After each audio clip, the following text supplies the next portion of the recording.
Are you traveling for the holidays? Hopping on a flight like you did pre-COVID is not as simple. So we're going to help you tackle the travel stress ahead of the busy holiday season, which is coming right up, on today's Morning Medical Update.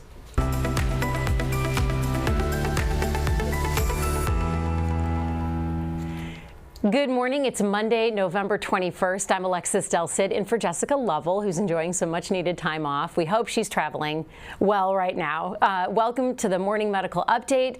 We are live in the Dolph C. Simons Jr. Family Broadcast Studio, and this is officially one of the busiest weeks for air travel.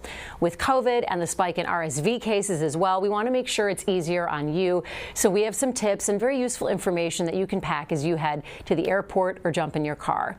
Also, be sure to send us your questions on the chat thread wherever you're watching or via email. We've posted the links to all those right here on your screen. Travel over Thanksgiving is expected to reach nearly 98% of the pre-pandemic volume. That's according to AAA. More than 4 million people are expected to fly somewhere this week between Wednesday and Sunday. That's nearly 99% of the 2019 volume. Road trips also up. Nearly 49 million people are going to hop in the car and drive somewhere this week. So AAA suggests you leave early in the morning on Wednesday, or at the very latest, if you want to cut it close, by 11 a.m. Thanksgiving Day, unless you're just going around the block, then you don't want to show up at 11 a.m. to your mom or neighbor's house. The CDC hasn't required masks on planes for months now, but COVID is still a threat, along with the flu and RSV. So the CDC still recommends everyone age 2 and older wear a mask while traveling. We are so pleased to welcome travel agent Kathy Sudiekis. You're going to help us navigate how we can get to and from and physically travel in the most efficient way possible without getting stuck, and happy to, yeah, set us up for success. And we have psychologist Dr. Jessica Hamilton. Dr. Hamilton's going to help us navigate so that we stay calm and we take care of ourselves emotionally, whatever hiccups come our way or whatever monkey wrenches get thrown into the plan, because that always happens. Typically does. It's a stressful time traveling. I'm going to keep my ear to the ground on that one myself. Right. So we're going to hit you from two fronts here. I want to start with Kathy. Kathy, what are some things people can be doing right now, ahead of time, to minimize their travel day stresses and make things go smoother? Well, you want to be leaving for the airport much earlier than you thought you would have normally. We're so blessed with this Kansas City airport, which is flying out the window shortly with the sterile concourse. But the idea that you can be so close to your gate makes us think that we don't need to be there hours in advance. The problem is there's only, with the stresses on the employee situation and things like that, it's not that they're not scheduling enough help, they don't have enough help. So maybe there's only 3 people in the TSA security lines as you're going through. Right. There's also sometimes like 3 or 4 people loading bags when there are usually a gaggle more people of that, and also the ticketing line itself. But you have to be sure you have a boarding pass. That's the one thing I'm gonna share with you right now. If you don't have one, leave today for the airport, because the first one seats will go, and there are always seats that open up, but it means all of the capacity for pre-boarding and for having an assigned seat are closed down, and they keep a few at the airport for people who haven't the opportunity to go online and get things and stuff like that. If you're going to need assistance at all, carry $5 bills so you can have those ready to tip the guys who are driving that you used to pay $1. Right. Don't check any bags if you can possibly help it. This is a quick weekend. You know, wear the woolly jammies that we've been wearing for a couple of years, especially kids. A backpack for them. You take care of some of the other stuff, the underwear and the pants, and they've got their heavy jacket on if they're going somewhere cold. You want to be there so that you can board early, and you have to have pre-planned every step along the way, or you'll just find yourself in a tizzy when the first thing goes wrong. Right, So, you've got to have your ducks in a row. well, almost practice with the kids. I mean, this is a holiday where lots of families, because the magnometer, if they've never been through it, is a little bit stressful, and so I'm sure that's the kind of thing you're going to talk to. Dr. Hamilton's on right, that, but there are, be sure you have enough batteries or plugs. Every kid, if they have their own instrument, needs their own plug, because you'll fight over the plug for a long time. Also, in the old days, we used to just go to CVS and get new coloring books, the little ones, and a new thing of crayons. And I'm sorry to say that if you don't do it in both directions, you will be sorry. So you've got to, if you're traveling with kids as well, you have to keep an eye on the kids. No cocktail for you, no magazine for you. It's like traveling with squirrels. Little squirrels. Alexis, that's a perfect. They're just running. I mean, they're everywhere, and you can't control them. No, and I love when they stand behind you and stare at you. Or they stare at other people, which is more awkward. I don't mind. Never minded if my son stared at me, but if he stared, just looky-loo, staring at everyone. Stand up in the seat and they turn back around, and the person behind them, I'm like, oh, I'm so sorry. Sit down. My son put his hand on the head of this woman sitting in front of us on one flight, and just put it there, and stood up and started shouting. And I was like, oh my gosh, I'm so, I'm sorry, he put his hand on your head. Weird things happen, so I always try to be really compassionate too when you see other people traveling with little kids now. Mine's 15 now. Dr. Hamilton, I want to get to you, because COVID really changed the way we travel, how often we travel, and the emotions that we feel when we travel. We're masked. A lot of us are still wearing masks, and you're stressed out. So how do you still enjoy the actual holiday despite the stress you feel getting there and being there?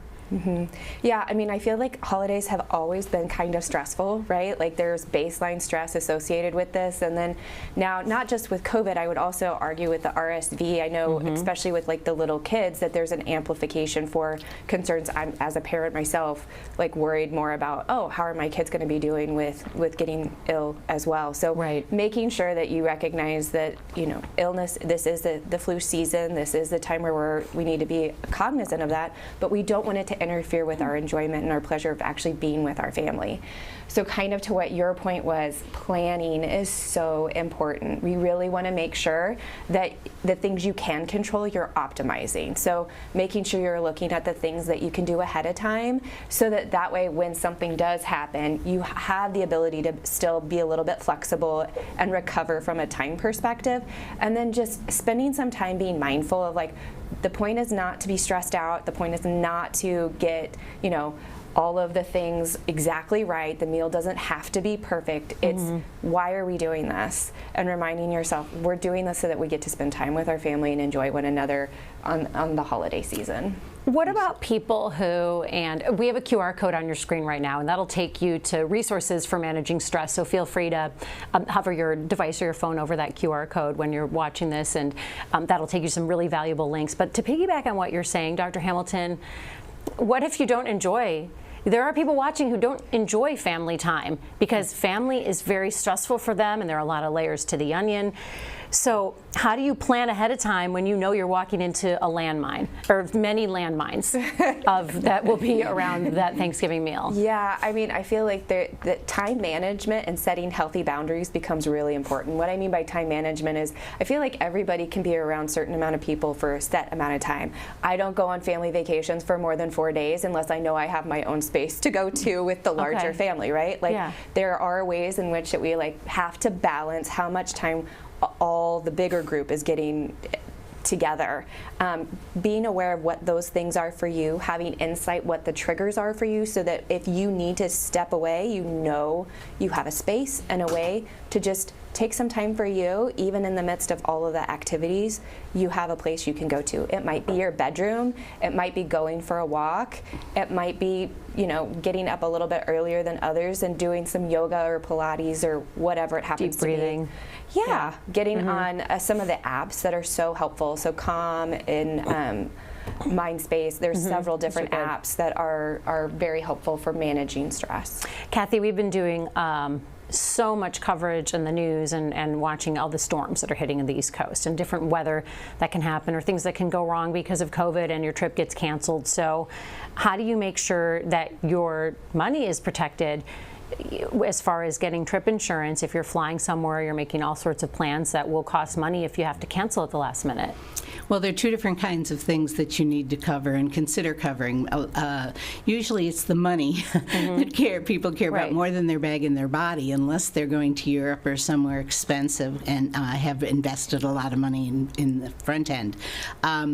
You should definitely have cancel for any reason insurance. It's called CFAR, and it's at a premium, however, and the premium also means that you don't get 100% of your cash back. You only get up to 75% of your cash back.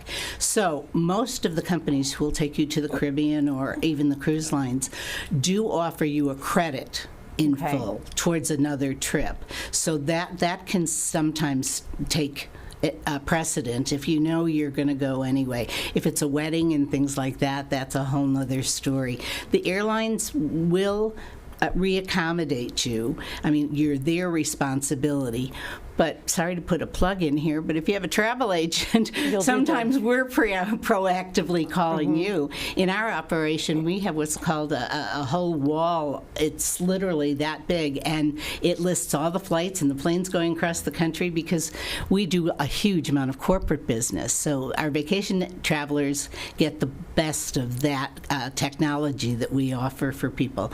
But you know, it's late to say this now, but for the other holidays, travel as early in the day as you can, because that gives you some opportunities to go to plan A and B.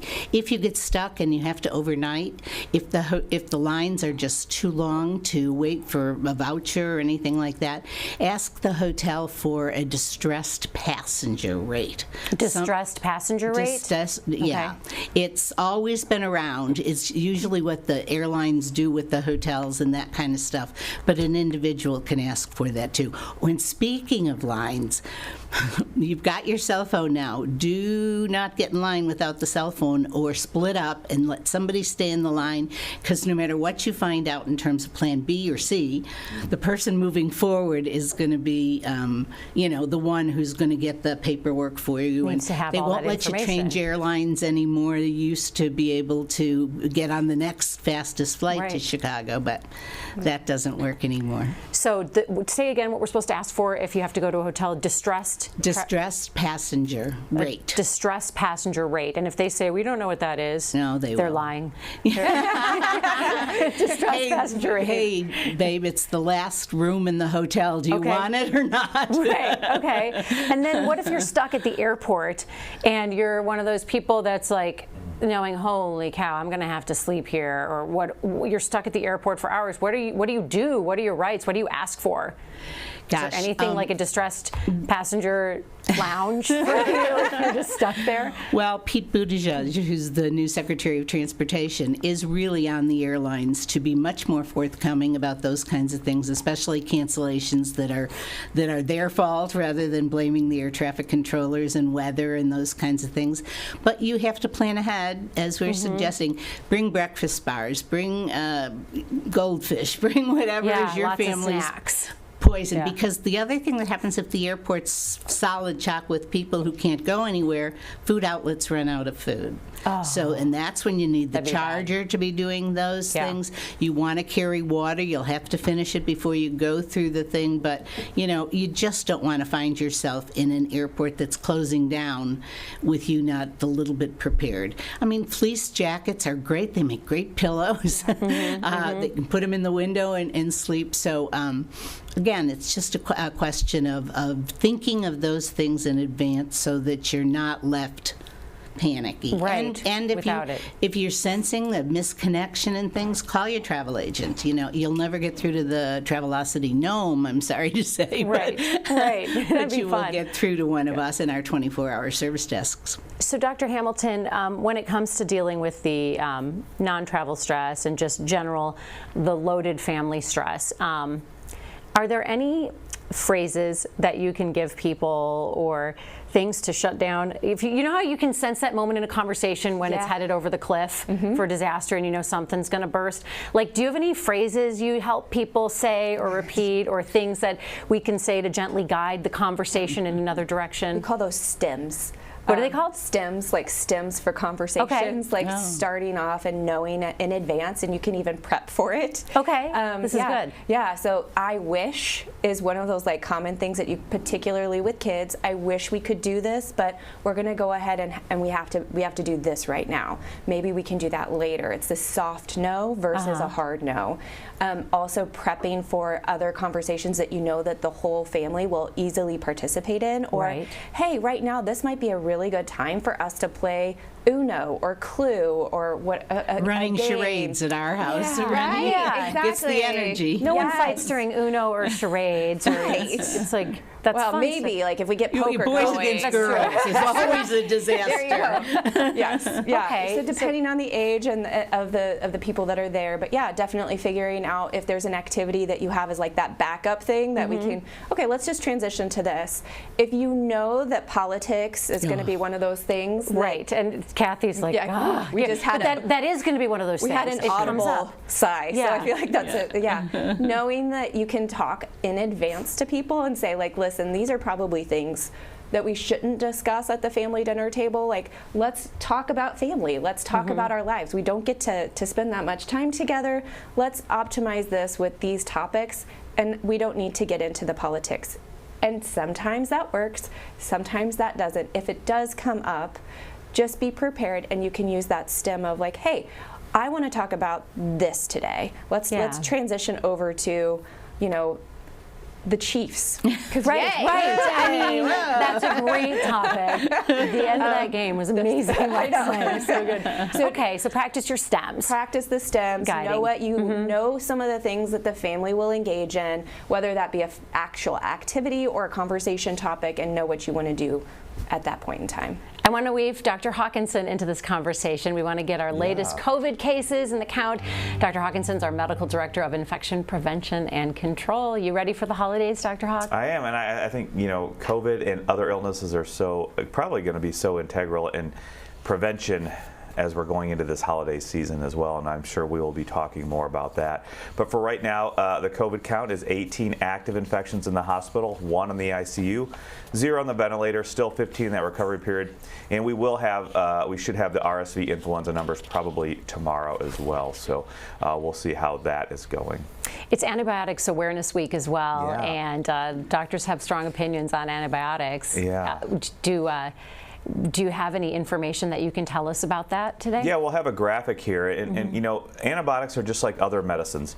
We want to prescribe them if you need them, but if you don't need them, we don't want to use them on you because they do have potential for adverse events as well. So this is a map right now, and we are just making people aware of all these things. On Friday, we posted an infographic about viruses versus bacteria, and the vast majority of what people are going to be exposed to now and during travel are probably going to be viruses.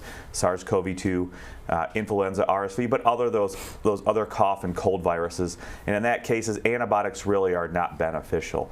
This is now a graphic here that we have of the United States, obviously, and it is looking at outpatient prescriptions for antibiotics per 1,000 patients. And if you can see there, in the light colored is very low percentage or very low rates. As we get higher into the deeper reds, it is more significant. If you can see Kansas prescribers are doing over 700 prescriptions for antibiotics per 1,000 patients. That's like 39th in the country. So obviously there are some other states with higher rates, but the overall message here is that we are still probably prescribing antibiotics way more than needed, especially for those things like those viral illnesses. And so it is very important with any medical provider, physician, nurse practitioner, advanced practice provider, it is very important to understand, do we really need this antibiotic? Should I be giving this to you? Because there are consequences to giving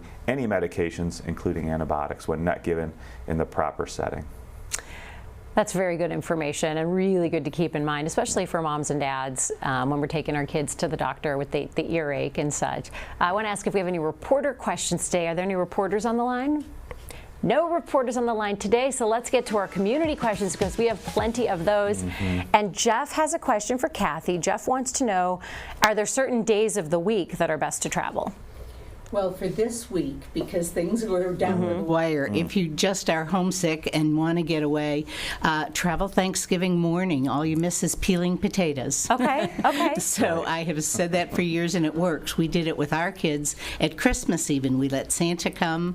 By about 9:30, the bloom was off the rows. Right, right. So we'd take a Good way to say it. 12 o'clock Okay. plane and do that. Tuesdays and Wednesdays are the cheapest days if you're out in the future planning for things. Tuesdays and Wednesdays. That's But- good to know. And Saturdays. So you, instead of doing a weekend that's Thursday to Sunday, height of the season, you go Saturday to Wednesday, and you still take the same 2 days off, but you get A lower rate. A lower rate, yeah. Lauren has a question. Lauren writes that she's always been a nervous traveler. COVID has made it worse. So what are some things she can do at home? And this is for you, doctor. What can she do at home to avoid setting off that travel anxiety? I don't know that you're going to get away from setting off travel anxiety. I think it's more of recognition that it's okay to know that you're anxious, and that anxiety is uncomfortable, but it's not dangerous. And if you know what it is and you have the insight into it, then you can actually apply some of your skills. That's an important point, that it's not dangerous, because part of anxiety, if you've ever had a panic attack, is your heart starts pounding, and then you get nervous about your heart pounding, and then your heart pounds more, and then that makes you there, am I dying? And so that's a really important thing. Yep. So tell us about that. So you're describing our HPA axis, hypothalamus, pituitary, and adrenal gland going off. It's that fight or flight system, right? Okay. So if you've almost been in a car wreck and those butterflies in your stomach that rush around, or Right. taking a test, those are all symptoms of that fight or flight system going off. Panic attacks are really just the fight or flight having a false alarm. So it's saying, hey, something dangerous is going on. We need to be acutely aware of what's going on in our environment. Something bad is about to happen, but it's not. And so it's a false alarm, and we need to be comfortable with saying, oh, I know what this is, and while it is uncomfortable, it's not dangerous. I know that traveling is stressful, but I don't need to have a full-blown panic attack. Or if I do have a panic attack, I know it's going to end. Panic Right. attacks usually last for about 15 minutes at the most, and then 45 minutes to allow all of those hormones to kind of completely settle. So while it's uncomfortable during that time, it's not dangerous. It's not a heart attack. It is just anxiety. And so the more that you're able to actually say, I know this isn't dangerous, I'm going to continue doing what I need to do and let my body recover. that's good. That's good. The better off we will be for everybody. So trying to push anxiety away actually can make it more difficult, because you're wasting energy trying to say, no, go away, versus accepting that it's there and then utilizing that and being able to say, okay, I know what it is, and I'm going to proceed one step at a time with the activities that I have on my plan. Right. The plan that's been made in advance. The plan that's been made before I got really anxious, so that I know exactly what I need to do, one thing at a time. That's good. You know, there's something concrete that you can do as well. Certainly people are encouraged to wear masks if they're not comfortable, and especially kids with this RSV stuff. But those Lysol wipes that we couldn't get for an age, they say that the tray in front of you is worse than any rail station's ladies' room. Oh, as far as cleaning Is the cleaning space on it. the... Yes. Cleaning that, and I clean the seat thing, and I clean Yes. the arms. You know, you've got to have a box left over of Clorox wipes from the whole That's so... mess. I'll never It's forget. really a good idea. I saw a woman, and God bless her, she was probably super stressed out, but she was changing her diapers, baby's diaper on the tray. And I was thinking, holy cow, that's so... That's a So lot. ever since that, I've never seen the trays the same. I do that Lysol wipe. So I have another question for you, Kathy. This comes from Alex. Alex wants to know, how do you know if countries still have COVID restrictions or special requirements, and how do you make sure to get the proper documentation? And I imagine you're a pro at this. Well, it has been so stressful for travel agents keeping up, because the only country in Europe, for example, or that side of the pond, was Greece. And if your cruise was going to Greece at all in the Med through the summer months, that was turning out to be a problem for people. There are very good websites that will tell you, but they're sometimes vague enough that you need someone to read through them. And I'm sorry to say, your travel agent is the person who's closest Right. to it. It's like asking a doctor what the symptoms symptoms might be Right. and what kind of prescription, your travel agent's going to dot the I's and cross the T's for you, and please not let you go anywhere. We have great resources that I can copy and paste and send to the clients for their destinations. Some places close as Canada just reopened their borders, so that's crazy. And Mexico never really closed them, and I don't know that all those tests were legit. Right. But So it's important yeah. to, I would ask a pro, I would ask you, because I don't trust myself just Googling things to figure Right. out, especially if you're planning a big trip. I have a question for Kathy. Kathy Sudiekis, I'm just wondering if you have any family members whose names rhyme with Basin Babakis that are coming home for the holidays that we're going to see driving around Kansas City?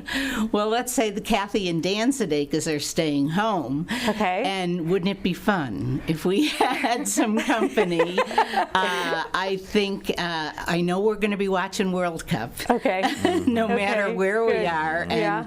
it would be fun to be watching it together. We'll see how it goes. Speaking of soccer, we have been glued to a specific show called Ted Lasso at my house. We are binge watching that, and he's had some great episodes on panic attacks. Yes. The main character, Ted Lasso, and so I just thought that was a brilliant way they've done that with that show. So if you happen to know anyone who's on that show, please tell them they've done a great service to people who've had panic attacks. It's great. I want to bring you all in now for some final thoughts. Kathy, I want to start with you because you're just a fountain of knowledge when it comes to this. What would be your best advice to people watching before the Thanksgiving holiday? Gosh, it's the one I give every year and at every holiday. Pack patience. Right. It's the only key to success in the end. I love that you said, Doctor, that you don't have to, everything doesn't have to be right. Just remember what you're there for. We have so much to be thankful for here in this town and in so many places. There's bad things going on in the world, but if we can hold our family tight since COVID, we are on the way to making a better world for you and me. Oh, I saw that last night on TV. That's a good final thought. Dr. Hamilton, what about you? You've got your plate full too with people who are coming to you for advice and relief. I would just say enjoy your time and remember every day why we're doing this. Take time for you. I always reinforce with all of my patients the 3 Ps. So people, pleasure, and productive every day. One small thing every day in each of those areas, and that really can help you feel good about where you are. So one small productive thing might be cooking the turkey. Right. Obviously, we've got people going on with all different kinds of people with the family. And then pleasurable, and I feel like that's the one that is so easy for us to just kind of forget about. Put on the back burner. What is pleasurable for us? And so making sure you do something. I always have a Lindor chocolate. I don't know if it's appropriate I like plug, that. but that's my one thing a day. You're prescribing chocolate. I really like this visit to the doctor. Okay. Dr. Hawkinson, can you beat that? I mean, she you told really us to have can't beat chocolate. Right. It's hard to follow that. No, these are good, all good messages. It is important moving through this holiday season now. Be prepared, just as we heard all these tips. The other thing is obviously for medical and prevention, masks aren't being worn a lot, but just you as an individual understand your risks. It's probably a little bit too late to get vaccinated, but if you haven't yet against SARS-CoV-2 for the booster and influenza, please go get vaccinated. It's important also to try and prevent yourself from getting ill, so you don't have to miss out on any of those that family time and those festivities. You can always wear a mask. That's always appropriate, and also be considerate of who you are going to see and making sure that you are able to keep them safe as well. I have one more question from Jean. This is good. I just want your guys' take on this. Traveling in your pajamas, yay or nay? Is it frowned upon, travel agents? The kind of sweat stuff we have now and the flannels and the buffalo jackets, it's, you can't tell if they're that's PJs true. or You not. really can't tell. Maybe you don't want the tight ankles. You want the straight legs. The house shoes. In the house, yeah. Can you do it if it makes you feel good? Could that be your pleasurable thing? Sure, Travel in absolutely. I pajamas don't know and eat that I could chocolate? do it myself, Right, but right. more power to anybody who has the confidence. Like, be comfortable. There you go. The Yeah. world's a different place. Remember when we dressed up and had the Mary Janes and the shoes and And the you had to hat look and nice to sit yeah. on the plane. Yeah. Yeah. And if you wanted to fly in first class, you had to dress. Yeah. Now those days are over. Now we're in our pajamas and my son's putting his hand on the person's head in front of us. That was a long time ago, but boy, it happened. I remember that. Thank you so much for being with us today, and thank you guys for being here and taking the time. Dr. Hamilton, Kathy Sudiekis, Dr. Hawkinson. Thanks for watching. You can catch our updates anytime by logging on to Facebook, YouTube, and Twitter. Have a great day. We will see you back here tomorrow morning at 8 a.m. Coming up tomorrow on the Morning Medical Update, we are in a trifecta of respiratory illness this holiday with flu, RSV, and COVID. But just how prevalent are these viruses? I'm Jessica Lovell. Coming up on the next Morning Medical Update, the lead researcher of Missouri's Storm Sewer Project knows. He says the numbers don't lie. We tell all so you can better decide the risks of community spread in order to keep your family healthy over the holidays. Subscribe to our Morning Medical Update and Open Mics with Dr. Stites podcasts. Now, everywhere podcasts are available.